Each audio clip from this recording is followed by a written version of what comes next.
Okay, ladies and gentlemen, we're going to begin our 2 o'clock weapons demo. To start things off, we're going to have Mr. Rogers pop off around. It will be a little loud. If you do have sensitive hearing, please cover the ears.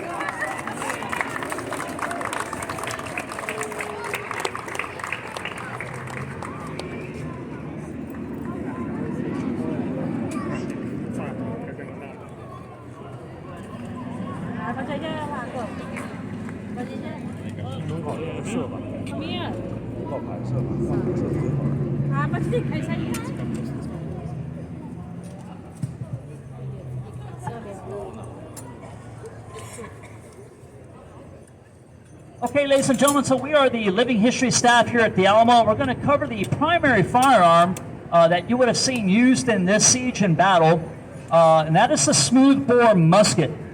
Now, they had several types of weapons that were here. You had rifles, shotguns, of course, muskets, and of course, artillery.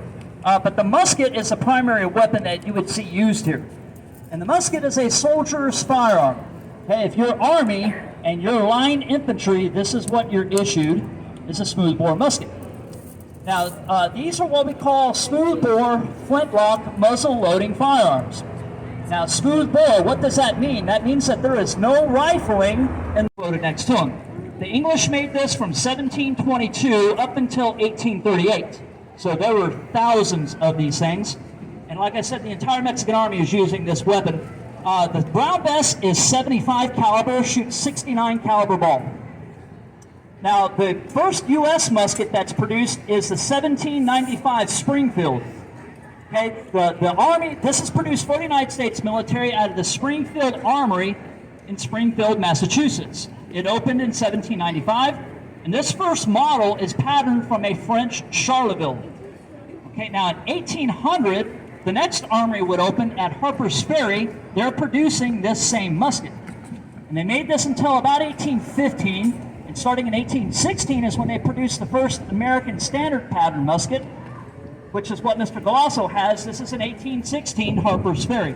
This firearm would replace the 1795. Okay, it would be known as the standard. Now, all U.S. muskets at this time are 69 caliber, shoots a 64 caliber ball. Okay, now to load these things, we have to know the military drill. It's a 12-step process of loading. So that's what we're going to show you right now. We're going to start the men at what's called order armed infantry in the line. The weapon goes on the left shoulder. I'm going to tell the men to load in 12 times. Load. Open, pen. Handle, cartridge. Now the cartridge they have is a paper tube. It has ball and powder all rolled up in it. It's all there. Now these are crimped over. The only way we can open it is to tear cartridge. They bite off the end of it, spit it out, and prime. So they pour powder into the priming pan. They have to prime the weapon first. Shut pen. Cast about. Charge cartridge. Now they're going to pour that remaining gunpowder down the barrel. With the ball in the paper, they wad it up and stuff it into the muzzle. Now we have to drive it down to the breech to where the firelock is, so we'll tell them to draw, rammer. And ram cartridge. So they sling it in, pack it tight, return, rammer.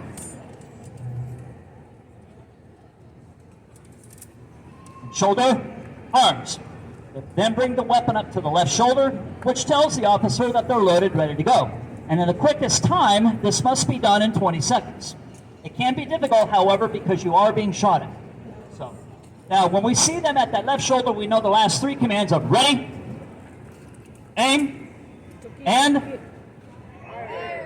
boom. Shoulder, arms. We go to the shoulder and we do it all over. Okay? Now, this gentleman right here is our drummer. He is very important on the field. He's not just used for cadence to keep the men in line and marching, but it's used on the battlefield because it's so loud. The last 2 rounds will be done in the quickest time by the drum. It will be loud, folks. If you do have sensitive hearing, please cover the ears.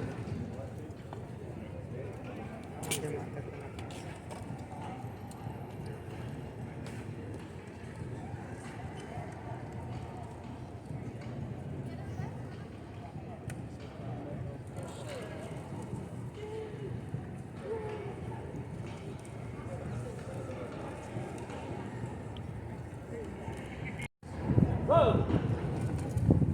Open, head. Handle, cartridge. Pair, cartridge. Right. Shut, head. Pass, belt. Charge, cartridge.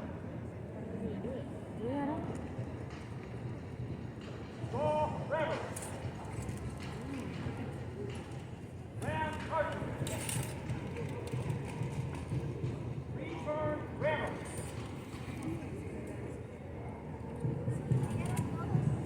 Shoulder, arm.